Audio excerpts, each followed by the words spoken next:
Imagine waking up to find out that you're the chosen hero and are given a mission to save the world, but once you fulfill that mission, you realize that nothing is what it seems and what you're doing is just the tip of the iceberg of something much larger, one that affects the entire world. That is the basic premise of Black Souls. Developed by Sushi Yuusha Toro and published by Otaku Plan, Black Souls is a dark, twisted RPG series that follows a chosen undead as he goes on a journey to restore world peace by slaying 4 demonic princesses from popular fairy tales. Along the way, the chosen undead can recruit companions to help him on his journey.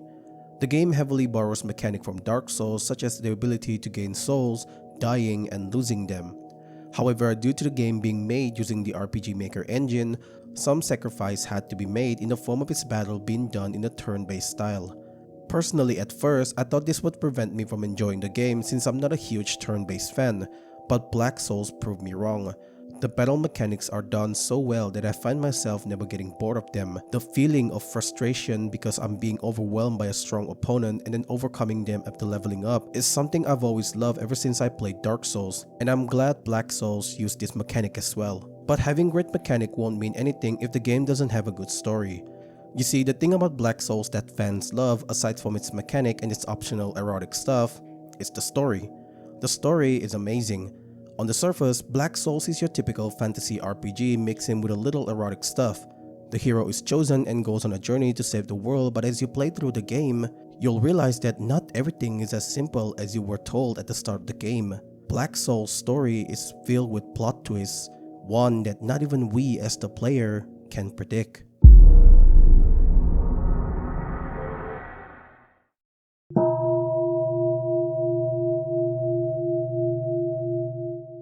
The game begins with the chosen undead inside a library.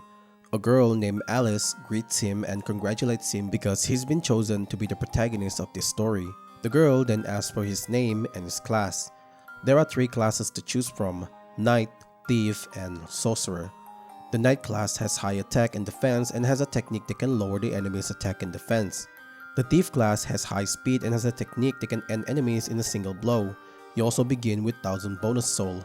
Finally, the Sorcerer class has high magic and resistance and has a skill called Soul Arrow, a powerful skill that can 1 or 2 shot enemies. After picking a class, Alice gave our protagonist a gift. There are 4 gifts to choose from and each of them is useful for our hero. Once we pick our gift, Alice asks one important question, after which she explodes for no apparent reason. Tragic. But do keep this girl in mind as we will come back to her much later. For now, the game shifts to our protagonist inside a cell guarded by an orc. As he wondered how he will escape the prison, another orc suddenly dies and a lady in a knight armor appears. She then brutally murders the orc guarding the cell door and looks at our protagonist. She realizes our undead hero is a strange undead, remarking how there's still the light of life in his eyes. Realizing our undead hero still has the will to live, she offers him a chance to escape. The protagonist takes the key from the dead orc and opens the cell door. From here on out, we are on our own. Now, one thing to remember here is that the game offers the bare minimum of guidance for the players. Some might find it annoying, but honestly, this is the best part about Black Souls. It offers little to no guidance at all, prompting the player to figure things out on their own and navigate through its hellish world. The combat is a good example. It took me a minute to figure out how it works. The purple bar at the bottom of the enemy represents their turn. Once the bar is full, the enemy will attack you.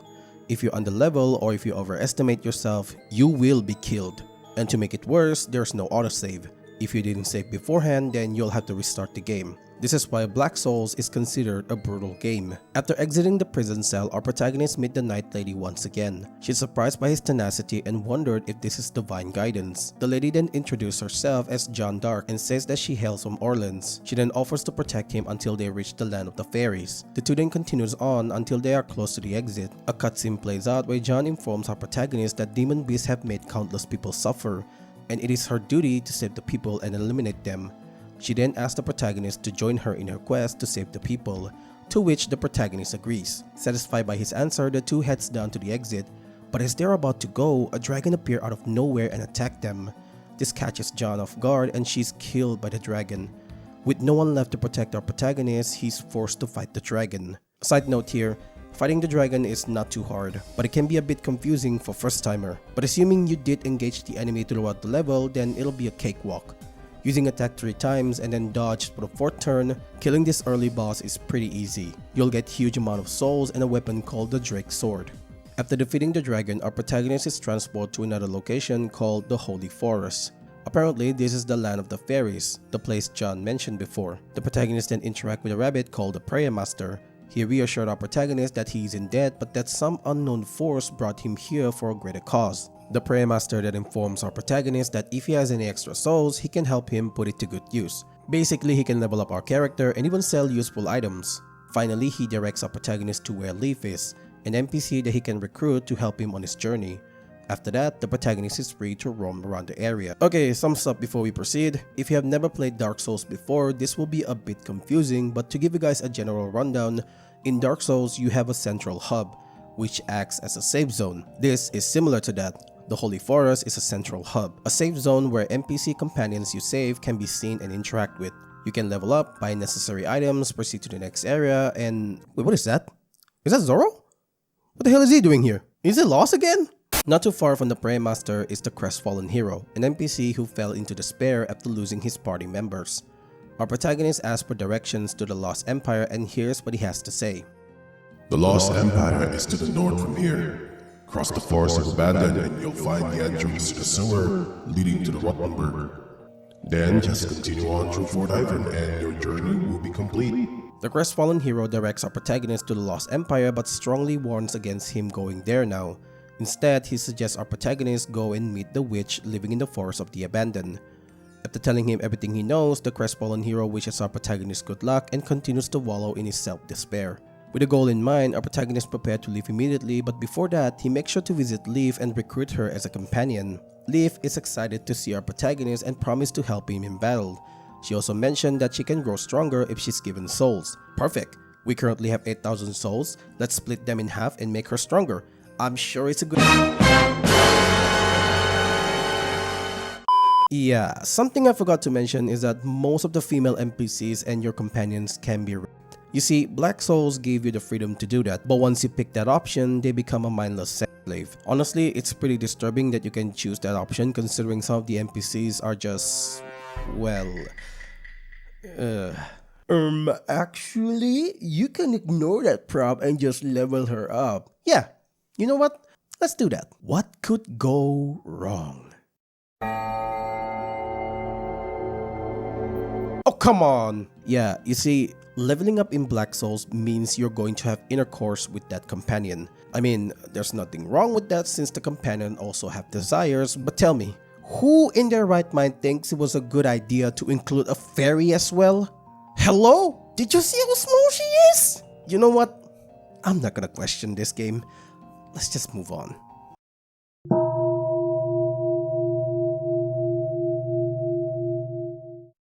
Heading north from the Holy Forest, our protagonist entered the Forest of the Abandoned.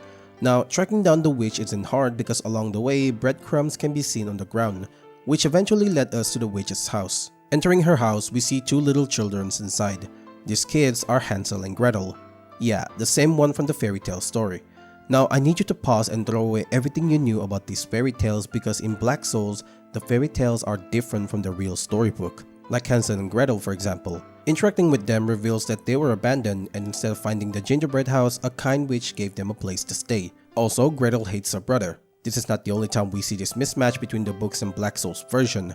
Just keep that in mind as we go along. Going upstairs, we finally meet the witch herself. This is Dorothy, another companion the protagonist can recruit. When she learned that our protagonist wants to go to the Lost Empire, she's surprised and discouraged him, telling him that the Lost Empire is currently being controlled by a demonic princess and going there now means death. We'll find out more about the demonic princesses soon. For now, our protagonist decides to become Dorothy's apprentice. She tasks him to eliminate 3 of her former students, the Scarecrow, Tin Woodman, and Cowardly Lion.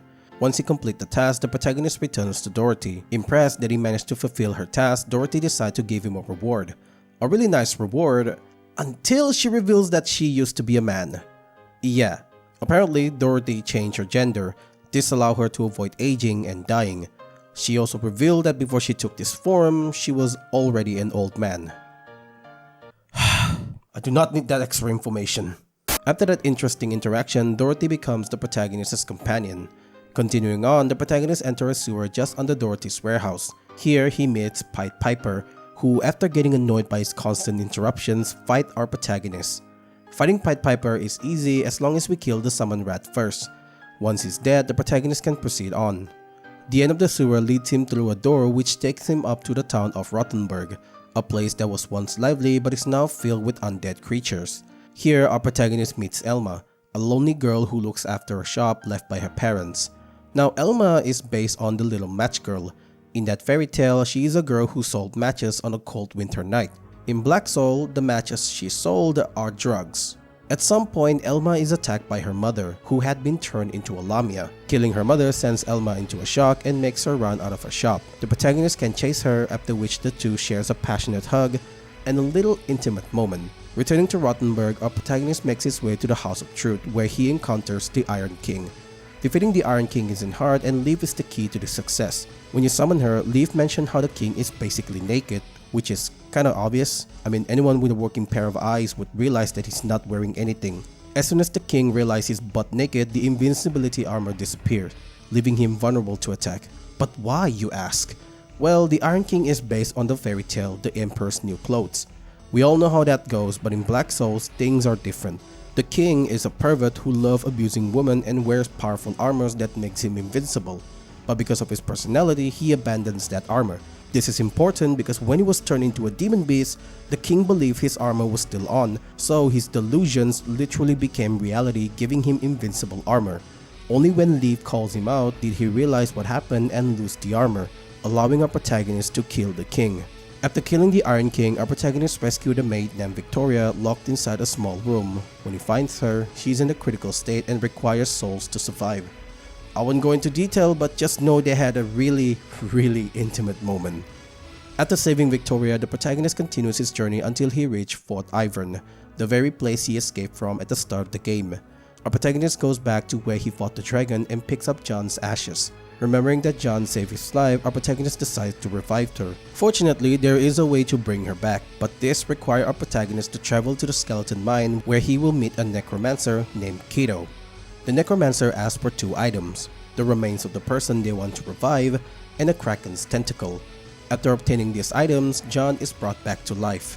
With John revived, our protagonist resumes his journey through Fort Ivern, where he eventually reached the gate of the Lost Empire and comes face to face with Beauty LaBelle. Belle glances at our protagonist and mocks him for being an undead before telling him that he isn't allowed to attend Cinderella's ball. She then leaves our protagonist, but not before summoning the Knight in Armor. A fight commences where our protagonist faces off against the Knight in Armor and his armies of bowmen. The fight proves to be a bit of a challenge for our protagonist, but nonetheless he is able to fend off the attack and successfully defeats the Knight in Armor. After defeating the Knight in Armor, our protagonist approached the gate, but suddenly an invisible force pushed him back. Confused, he looks around and sees a stone monument with writing on it. Looking at it closer, it says, "Slay the 4 princesses or be bound by covenants."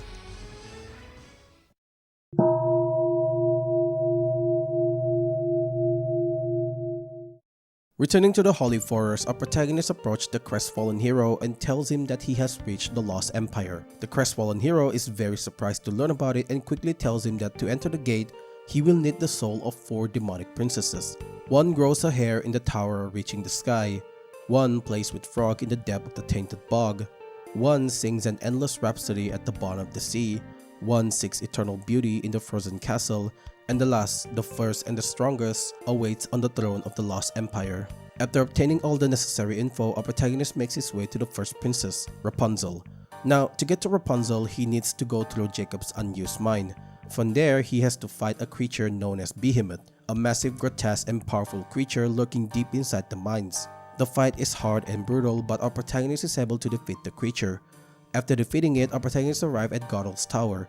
Navigating the tower isn't easy because even if we use a skill to make ourselves invisible, the enemies are still able to detect us and initiate a battle. But eventually, our protagonist managed to get to the top floor and meet Rapunzel. Now, there are 2 ways this can end. Either the protagonist kills her or enter her covenant. I find it better to enter her covenant since Rapunzel has the most overpowered item ever, a ring that gives the user an extra turn. But to enter her covenant, there are specific steps. First, the behemoth in the mines must be defeated. And second, a rare flower called the desert rose must be obtained and presented to Rapunzel. Once these conditions are fulfilled, Rapunzel gladly accepts the gift and calls the protagonist her husband. She gives him her precious overpowered ring and performs some naughty stuff. After gaining the trust of Princess Rapunzel, our protagonist resumes his journey to slay the other demonic princesses. His second destination is the Tainted Bog, a poisonous swamp-like area that's full of grotesque monsters roaming around. On his way to Princess Frog's lair, our protagonist meets Miranda, one of the members of the Black Trial. She will engage in a fight with our protagonist and can be tricky to deal with since her attack deals a lot of critical damage, but eventually our protagonist managed to win against her. This gives us an option to take her as a companion or make her our slave? Well, obviously we're choosing her as a companion since she has a bigger role to play much later on. Anyway, after that little scuffle with Miranda, our protagonist continues his journey and finally reach Princess Frog's lair. When approached, Princess Frog insists that we are her fated Prince Charming, which our protagonist repeatedly denies. As expected, this angers Princess Frog, causing her to initiate a battle. Fighting her isn't that hard since she is the weakest princess. I mean, by this point, if you manage to defeat the behemoth in the mines, then you surely can win this fight easily.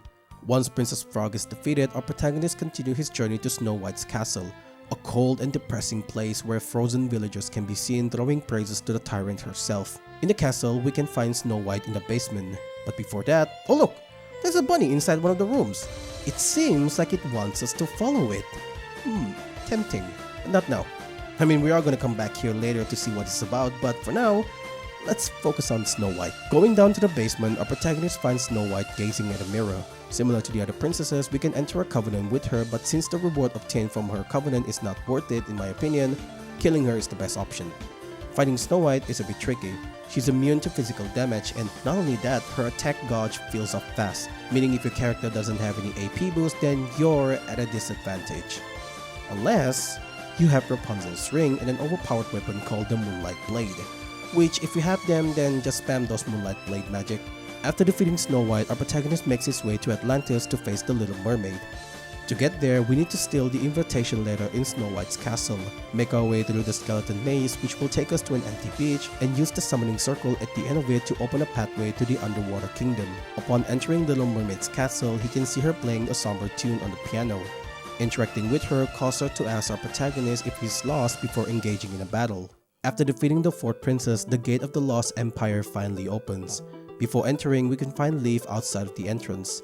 She congratulates our protagonist for not giving up until the very end. She then tells us a story about how her mother had given Cinderella a powerful magic that was supposed to end when the ball ended, but instead she used it to rule the country, using the power to assault anyone who dares to defy her. She's also responsible for creating the fog.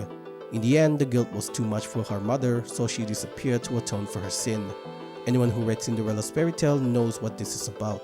The mother here is the fairy godmother.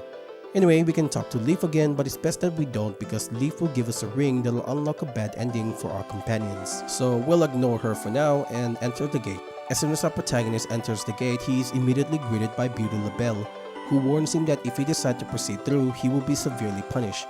This, however, does not scare our protagonist at all. Navigating his way through the halls filled with monsters and avoiding them, he finally reached the stairs to the second floor, only to be stopped by Beauty and her lover, Beast. A fight commenced where our protagonist easily disposed of them. Honestly, the Moonlight Blade is a ridiculous weapon here. It makes a hard fight much easier. After defeating Belle, our protagonist continues on, facing the monsterized pumpkin carriage which he easily defeats and eventually reaches the final area.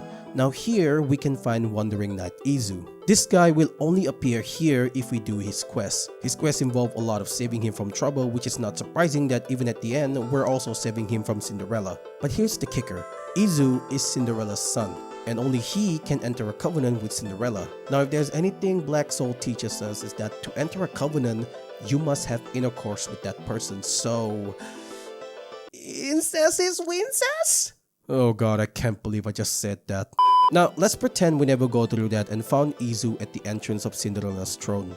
When we approached him, Izu is on death's door and wounded from the battle with Cinderella's knight. He requests us to kill her mother, Cinderella, and give us an ore slab, a reinforcement material for our weapon, which honestly at this point is pretty useless. I mean, if you've done a good amount of exploring, chances are your weapon is already maxed out. Why the game didn't give us healing items since the fight after this is pretty hard is something I can't understand. Entering the throne room, we ascend the glassy stair, a nice nod to Cinderella's fairy tale. Arriving at the top, our protagonists immediately fight two of Cinderella's knights. the Knight of Sun Apollo and Wind Boreas. It doesn't take long for him to defeat the two knights and finally confront Cinderella. Cinderella congratulates our hero and explains why she decided to rule the world. Apparently, she was tired of the world constantly being divided between the rich and the poor, so when she obtained a powerful gift, she decided to become the ruler of the world. After explaining all of her motives, the final battle commenced. Okay, side note here, this final battle is pretty hard. You see, Cinderella has two forms. The first one is a normal human form. She wears a wedding gown for some reason. This one was pretty easy to deal with. The real problem comes after this. After defeating her first form, she then transformed into a hideous monster with scaly skin, tentacle appendages coming out from her body and having only one eye. In this form, she applies attack, defense, agility, and magic attack buff on herself. This fight was nearly impossible and took me 3 to 4 tries before I finally got her. Through all odds, our protagonist managed to beat the final boss, finally saving mankind from the terror of Cinderella. Her body disappears and in its place is a fog.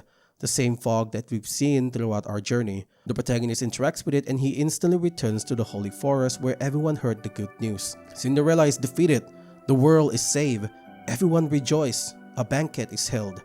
Our companions eagerly wait for us. They're happy that we managed to destroy the demonic princesses, and as a reward, they express their affection towards him by wanting to be his bride. The fairies who were mocking him at the start now grown to respect him for his bravery. Leaf congratulates him and begins the party. Our protagonist sits down and enjoys the event. Finally, he can relax after working so hard to free the world from the evil princesses. This should have been the end, except it wasn't. Our protagonist takes a sip of the wine, and for some reason that makes him drowsy. He blinks, and when he opens his eyes, everyone's gone. When he interacts with Leaf, he tells her that he killed Cinderella, but Leaf laughed it off and tells him that the fog hasn't cleared up yet, because Cinderella isn't dead yet.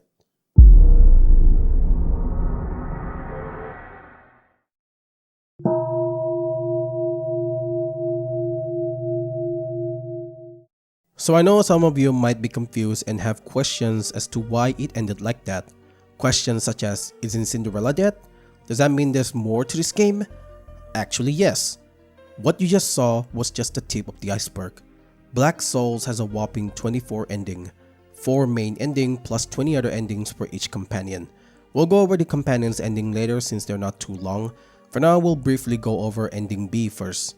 To get this ending, you'll have to play the game blindly, meaning you don't look up any guide on how to get all the companions and just play through it normally, defeat the 4 princesses and Cinderella, and then touch the fog gate. The game then fades to black and tells us how our protagonist saved the world before breaking the 4th wall and addressing the player directly, insisting they fill the library because the truth is out there.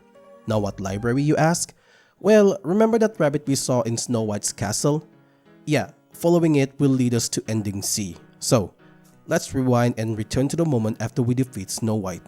Going back into the room where we last saw the rabbit, we'll find a sign that says, if you fall, you'll die. And behind it is a platform where we can jump down. Without hesitation, our protagonist jumps down and lands in the world of Wonderland, a bizarre place filled with weird creature and killer rabbits. Now, Wonderland is not the main route, but there are some interesting things here. On the bottom left, there is a door that leads us into an open area. In the middle of it is a tree. Approaching it, we can see a figure lying on the ground. This is Jabberwocky, or at least what's left of her. Jabberwocky has an ability to unlock our companion's ultimate skill. After reaching level 100, you can meet her and ask her to unlock our companion's ultimate for the price of 10,000 soul. Given how there are 10 companions, you're looking at 100k worth of souls. A small price to pay for the massive increase in power. To the northeast of Jabberwocky's place stands a bizarre looking building. Guarding its front door is a creature known as Bandersnatch. Interact with the creature and it will give a riddle. If you fix the question you asked me, or should we perhaps see it unfold? Roughly 7 teacup are my alarm clock, struggling to reach the trial the dodo bird's suggestion. What a harassment. I never could judge golf, right? Card soldier? I ask, is Jack of Heart not a criminal? Which choice have been yours? Yeah, doesn't make sense, right? Bandersnatch will give 4 answers, but none of them are the right one. The right answer to this is to not answer at all. Anyway, entering the building, we see rows of books on the shelves and a familiar looking girl sitting in a chair at the end of the room. Now let's pause for a minute and look around the place. Looks familiar? This is the same place where we start the game at the beginning. This is Alice's library, and the girl sitting there is, well, Alice. or to be more precise, her replica. According to this version of Alice, she was created because the original had already foreseen her death. After she died, the replica Alice would be activated so that she could help the protagonist. Alice explained to our protagonist that he needs to fill the shelf with fairy tale books. Remember those books we get after killing the bosses and other fairy tale creature? Yeah, that's the one we need. There's a total of 32 fairy tale books that need to be collected. After collecting 24 of the 34 fairy tales, Alice expressed her gratitude towards our protagonist by offering a reward for his hard work by having intercourse with him. After that, she revealed the original Alice had left a message for him should he complete the task of returning the books to the library. The message is a bit cryptic, but essentially the original Alice asks our protagonist to end the world since that will lead him to the truth. But she also warns him that things will be hard for our protagonist and sympathize with him. She then ends the message by telling him that she'll always love him even in death. The message doesn't make sense at first until we enter the room at the end of the hallway. Inside the room, there are 8 empty bookshelves. Little Red Riding Hood, Queen Elizabeth, Wizard of Oz, Alice in Wonderland, Little Match Girl, Saint of Alexandria, Jeanne d'Arc, and finally, Golden Goose. These names belong to our companions. This is what Alice meant when she sympathized with our protagonist. He has to kill his companion to finally finish the collection. There's no other way. With a heavy heart, our protagonist has no choice but to do the task.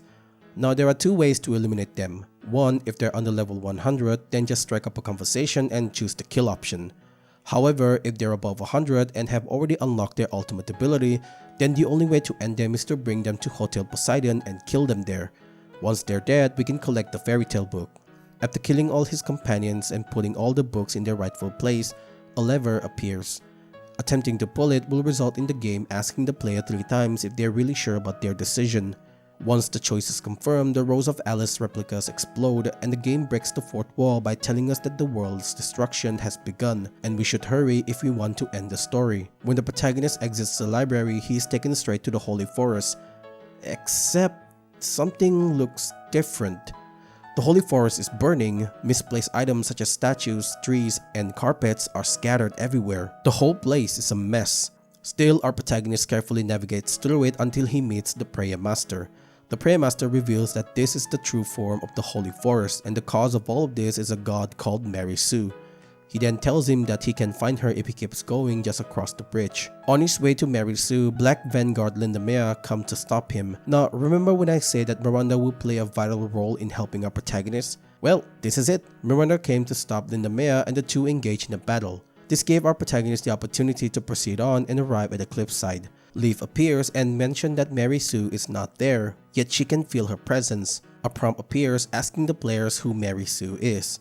We type the 4-letter word L-E-A-F and we are greeted with this terrifying face. Leaf was Mary Sue all along, the mastermind of all this mess. After being exposed, she confessed to being the reason behind everything that happened in this world. She is basically a god, and that said God did all of this because she is tired of the human population who kept praying to her yet never changed their way and always waged wars. But all that changed when she read a book from a certain author. This is where she reveals our protagonist's real name to be none other than Grimm. Liv confessed that she's a big fan of him and that reading all his book gave her an idea. She would create the fantasy world and insert every character from his book into this world. She also made him the protagonist, which Grimm resisted at first until she erased his memory and his body, thereby creating an unnamed protagonist. Hearing all of this, Grimm is filled with anger and was ready to end her, but Mary Sue isn't done yet. She commends him for reaching this far, but this is where it ends. She plans to kill him and reset the world once again. A battle commences where Grimm fights to the very end. The fight is brutal as Mary Sue removes his undead status. This is bad because one wrong move and Grimm will die for good. To make matters worse, Mary Sue has 3 forms, with each transformation making her deadlier than before. But against all odds, Grimm managed to defeat her. The defeated Mary Sue is shocked since she's certain that Grimm would never be able to win. Yet he did. But then, in an unprecedented move, Grimm grabs hold of Mary Sue and kisses her before being intimate with her. During that time, he choked her to death, ending her life in the most humiliating way possible. The game then ends with all 8 companions that he killed appearing along with Alice, who calls him by his true name and then asks him to guide them as their new god in this world. Next is Ending D. This ending revolves around the Black Trial. The Black Trial is a special group dedicated to finding and punishing sinner. It is a very strong group with strong members that will hunt you down when your sin is more than 5. Miranda was once a member of that black trio, but after she was defeated by Grimm, she left the group and became Grimm's companion. Anyway, to start off this ending, we need to head towards the Tainted Bog where we will fight a mini-boss. Once that boss is defeated, a pathway opens which led us to the Black Trial's hideout. There, we can meet up with Baphomet and interact with her to start her quest. The Black Trial's main goal is eliminating sinners, so by doing quests for her, you're contributing to the Black Trials and their mission. There are a total of 4 targets. The first one is Pinocchio, who can be found at Hotel Poseidon. The second one is Clock Croc, who can be found at the empty beach. The third one is Leonard, better known as the Nameless Demon. Chances are this guy is the first one you'll fight since he's linked directly to Dorothy's questline. And the fourth and final one is the Prayer Master, who can be found in the Holy Forest. The reason he's on this list was because of something he did in the past. This answer can be found in ending C and through the talkative flower in Wonderland. Basically, the Prayer Master didn't like how close Grimm and Alice were getting. Mary Sue heard his wish and decided to grant them. This caused Alice and Grimm to be separated. The world destroyed, Grimm lost his memory, and the Prayer Master became Mary Sue's puppet. He regrets his action, but it's too late for that since the Black Trial has marked him for death. After killing all the targets, Baphomet offers us a chance to enter a covenant with her and grants us her ring, which greatly increased our stats but set the MP to 0. Honestly, this ring is pretty much useless despite the massive boost in stats. Afterward, Baphomet asks Grimm if she can relocate to the Holy Forest. Grimm immediately agrees, not knowing that he just doomed everyone in that place. Returning to the Holy Forest, the place is now dark and ominous. Blood can be seen on the ground. Something's wrong here. What the hell did Baphomet do to this place? Not too far from the bonfire lies a set of stairs that takes us down. As soon as we open the door, this happened.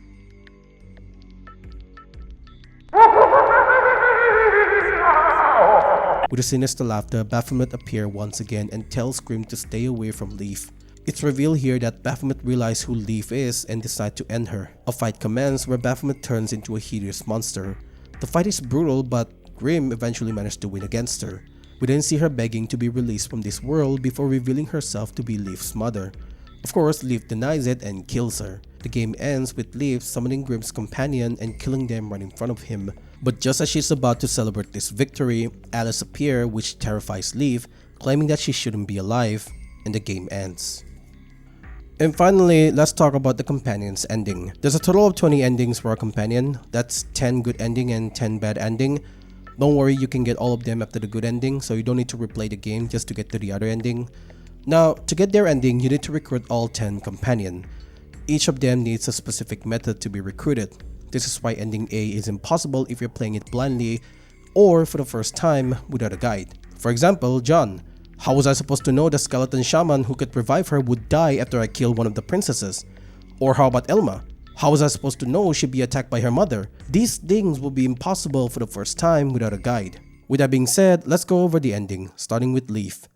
After defeating Cinderella, peace returns to the world. Fog and demon beasts disappear, and slowly the world begins to heal. Grimm returns to the Holy Forest, and there he finds Leaf waiting for him with a smile and congratulating him for defeating Cinderella. She then asks if he will always stay by her side, to which Grimm agrees. She then lands on his shoulder and whispers how much she loves him. This ending ends with Grimm thinking that living here doesn't seem like a bad idea. In the bad ending, things are much more different. The good ending plays out like normal, but after that, the scene shifts to Leaf laughing and smiling like in the regular version of a companion ending. But this time, she's fully covered in blood. Leaf said that this is just the beginning, claiming that she is the author, the character, the mastermind, and maybe even the princess. She then says how she will perform any role perfectly, even the one where she has to die. Leaf then calls out Grimm's name and tells him that this is her love letter. This ending is pretty much a spoiler, and I understand why you couldn't get it easily. If you got it early, then it would totally spoil the surprise that she's Mary Sue. I mean, just look at the requirement to get this ending. You have to get ending C first, and then without starting a new game, head straight to Cinderella and defeats her. Only then will the bad ending play out. I mean, it makes sense because what she says is pretty much a major spoiler about who she truly was. The next one is Dorothy. After Cinderella is defeated, Dorothy finally fulfills her wish of becoming the strongest witch. She then wastes no time and sets her next goal of becoming the ruler of the whole world and invites Grimm along for the journey. It is a long and arduous task, but eventually they manage to conquer the world and become the king and queen. The scene then shifts to a few years later where both of them got married? What? I'm sorry. This is too weird for me. I mean, Dorothy said it herself. She's still a man inside. And to top it off, Grimm is proud that he managed to make Dorothy wears only an apron while cooking. You know, this would have been a wholesome ending if it wasn't for the fact that Dorothy kept reminding us that she's still a man. But then it gets even weirder. In her bad ending, Dorothy suddenly wakes up one night with a sharp pain in her stomach. When she looks at it, she's surprised to find it swelled up. Suddenly her belly kept expanding and explodes. Blood and guts flew everywhere. Dorothy dies immediately, but what comes out after that is something even more horrifying. Grimm noticed that she gave birth, but the baby isn't normal. Well, it cries like a normal baby at first before giving out the most terrifying smile ever. Now my logical reasoning here is that Dorothy had given birth to a demon because in her quest line, we did in fact fight a demon.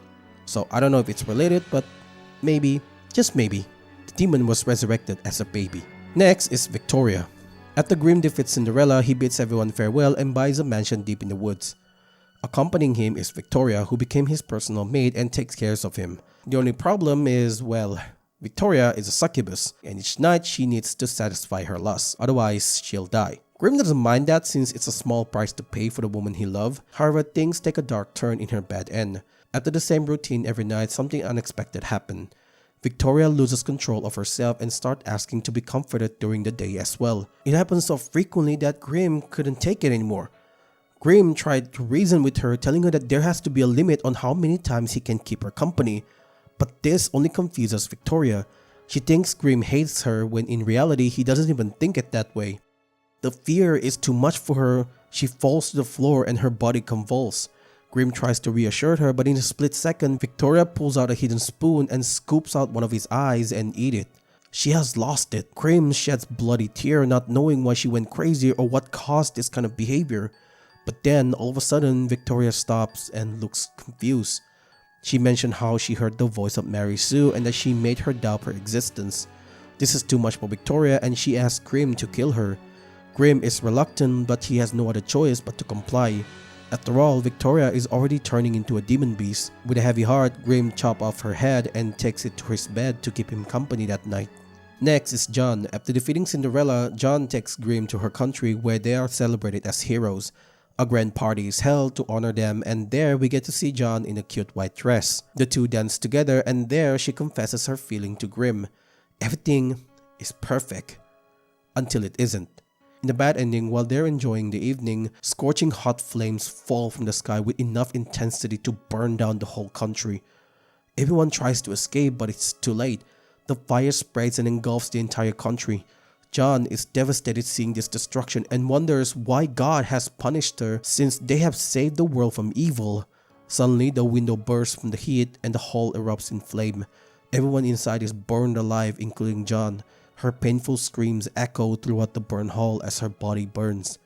Grimm, who is unaffected by the fire due to his immortality, can only watch as John crumbles to dust. Next is Goose. The ending is much bleaker than the previous one. In this ending, after they defeat Cinderella, Grimm and his companion Goose are exiled from the country because they're not human, and no one believed that a mere undead could have saved the world. But not all is bad though, since Grimm has a child with Goose. They kept moving from town to town since no one will accept their kind. Feeling lost, Grimm is about to give up, but Goose encouraged him not to lose hope for their family.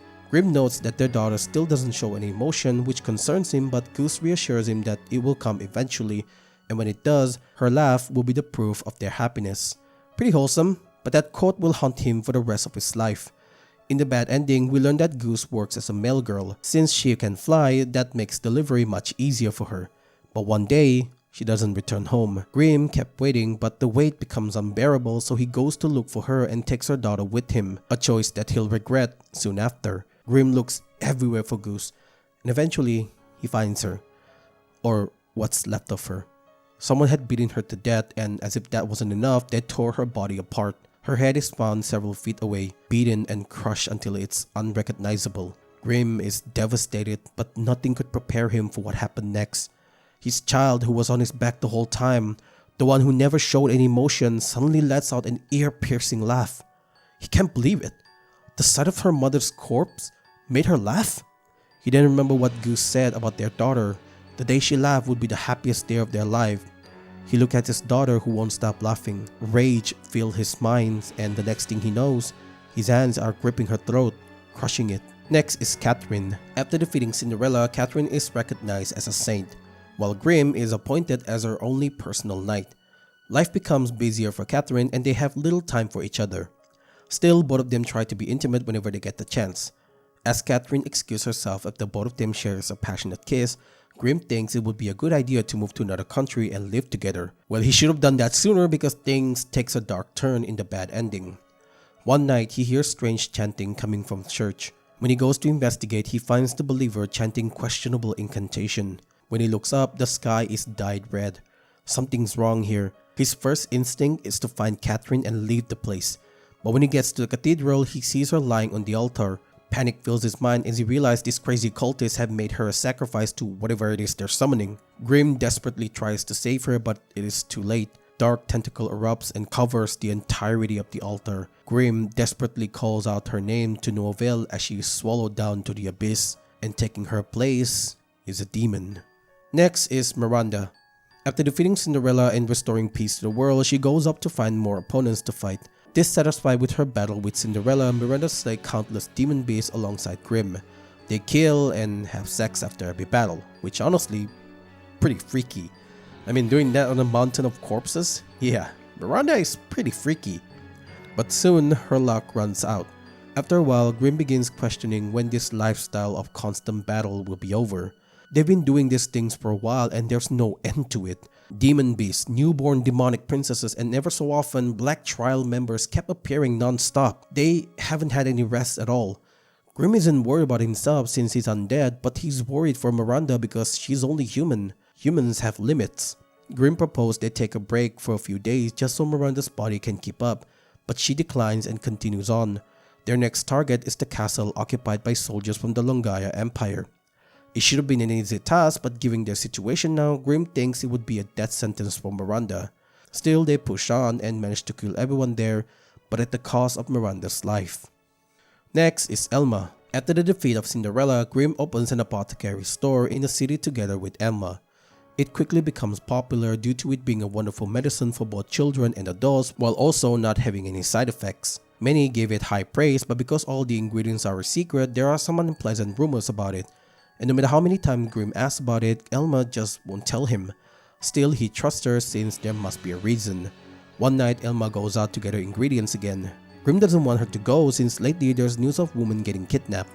Even though he never doubted Elma's skill at magic, he can't stop himself from worrying.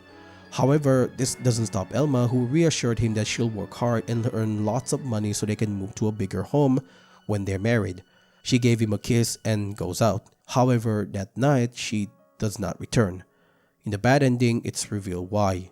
When morning arrives, a large crowd had gathered on the plaza. It seems like they caught the kidnapper and executed them. When Grimm goes to the plaza, he is shocked. The person executed is none other than Elma herself.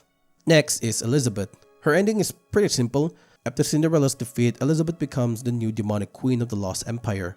Horrified by what he has done, Grimm tries to stop her, but it is no use. Elizabeth has full control over him. She could kill him there and then, but Elizabeth has taken a liking to him and appoints him as her knight. Grimm has no choice but to comply. In the bad ending, it is revealed that many heroes tries to stop her, yet they couldn't because Elizabeth has become too strong for them. Plus, Grimm is there to protect her, so it makes things harder. Unless someone intervenes. As she's busy killing all the people that came to stop her, Elizabeth's head suddenly explodes. No reason whatsoever. She just explodes like that. I got a feeling that Elizabeth might have overstepped some boundaries and Mary Sue didn't like it, so she killed her. And finally, Red Hood. After the defeat of Cinderella, demon beasts and other creatures, Grimm decides to live with Red Hood in an isolated house in the forest. Grimm notes that despite the world being saved, Red Hood is still desperately searching for something. And then a few years later, both Poro and Red Hood disappear, leaving only a note that informs Grimm that she won't be returning for a while and that he's free to wait or leave. She then mentioned that demonic princesses were victims as well, and she's going to kill the person behind it all. She then ends her letter with an apology that she couldn't involve him, but also stated that despite her coldness, she was interested in him and that if she ever comes back, she wants to be treated like a normal girl. She won't lose, and as long as she's alive, the story won't end. A pretty confusing ending, but I would clarify that this ending is sort of a spoiler to her own game, something that I want to delve into more once the Black Soul duology is finished. Because trust me, there's a lot to talk about. So for now, we'll leave it at that.